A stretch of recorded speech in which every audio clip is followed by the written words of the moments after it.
So I had started doing poetry videos, and then I'd stopped because people were really fucking mean. Because people are vicious. And not everybody. I mean, some people are really supportive and cool and loving, but a lot of people are really, like, needlessly cruel. And I said, you know what? Fuck it. I like doing it. It was a good idea. And there's like three different girls like copying me from the stupid poetry video I did, which is funny as fuck because, they're really mean to me first. Because I make a good pin cushion for men and women. Um, but yeah, I don't know about that or what that is.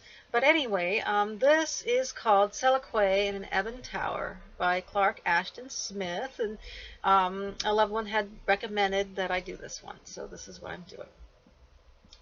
The poet speaks addressing a framed picture of Baudelaire upon a bookcase. The lamp burns stilly in the standing air, as in some ventless cavern. Through wide windows the midnight brings a silence from the stars and perfumes the planet.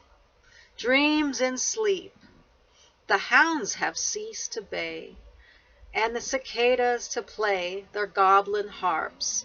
The owl that whilom hooted his famine to a full-chapped moon has pounced upon his gopher, or has gone to fresher woods behind a farther hill, and Hecate has grounded all the witches for some glade hidden Sabbath, and in my room the quick, malign, relentless clocks tick on, firm as a demon's undecaying pulse, or creak of Charon's or locks, as he piles between the shadow-crowded shores, evoked within the vaults of my funeral brain. Voices awaken, sibilant and restless tongues of the viper's charnel fostered brood, half grown amid the shreds of winding sheets and crumbling wicker of old bones. They sing, those little voices, all the poisonous, impertinent melodies you too have heard, O Baudelaire, in midnights when the moon sank, followed by some cloudy hearse of dreams, in the skyless nadir of despond, black, flickering cloven tongues. Though we distill quintessences of hemlock or nympheth, we cannot slay the small, the subtle serpents, whose mother is Lamia, melancholy, that feeds upon our breath and sucks our veins, and stifling us with her velvet volumes. Now my thoughts pursue the sandal and sad myrrh, sighed by the shrouds of all hesternal sorrows, busied with old regrets they carry on. Such commerce as the burrowing necrophores conduct from grave to grave, or pause to mumble snatches of ancient amorous elegies, deploring still some splendid stately love. Gone like all pomps of void Ecbatana, that only lives in episodes that will rise to ghost the goldless morrows, clothed about with hues of sun declining and decayed, crowned with ruinous autumn. Other thoughts exhume the withered wind shards of ideals brittle and light as perished moths, or bring to sight the mummied blare of mischance by dismal eaves.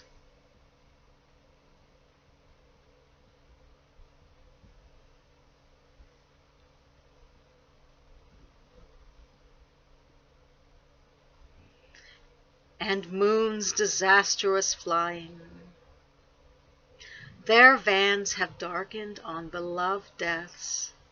I muse, And through my twice wept tears we regather the threads that Clotho and Lachesis have spun, and Atropos has cut, and see the bleak, sinister gleaming of steely shears. Behind the riven arrases of time, what weapon can we arm us with? What bulwark build against grief and time? What most renewed with waters mortal as thou the shroud of Gomorrah, with the sea-going termite never ferried to gnaw upon the tower, the ebon ark holding the Muses' covenant, splendor brimmed with grail of God or Satan will suffice for all the breadless days, the ungordoned labors, yet for a toll so light by song transported, to sail beyond Ilium and Thalum, and see from oblivion looming balmier shores of fables infinite. To light our dreams at Rose Aldebaran, or sky-huge Antaros, then quench their heat, or temper Damascus thought. In cold Aplions and Apasterons far, to pace the sun's Typhonian ramparts vast, to couch on Saturn's utmost ring, or roll with Pluto through his orb of eventide, whose Hesper is dwindled sun to flaunt before the blind, in immercable purple won from murax of Uranian seas, and fire-plucked vermeil of Vulcan worn against these august mists and wintry shadows. Thus we triumph, thus the laurel overtops the Upas and the yew, and we decline no toil, no dolour, our votive doom. High housed within the alchemical citadel, we are served by Azoth and by Alcahest. Out of the gleamless mire and sand we make Pectolian metal fumed from our alembics. The world dissolved like vapors opium wrought, or dreams condensed to filters and to vernons. The Circe nor Samithia dreamed we built Daedalus like a labyrinth of words, wherein our thoughts tri-shaped minotaurs. The aegis shall not slay our ironies, like marbled adders, or creeping on through time, shall fang the brains of poets yet to be. Our necrid moons and corpuscents of beauty shall float on ever mootful lands, retained by lar and lemur, where chimeras flies, and still the Sphinx unanswerably rules with the red phantoms we have loosened from Dis still haunt the thickets and the cities, where our phosphor lamps may serve as well as any along the rutted way to Charon's wharf. Well, I went over this a bunch of times, and I could get my pronunciation better, but I'm just, it's a long poem, and I'm a dork. But I wanted to do that, and I really, am beyond giving a fuck what people think, because no matter what you do, people are going to have something to say, and, like 65% of the time it isn't nice. And, I'm doing my thing, and, they could just all go suck it.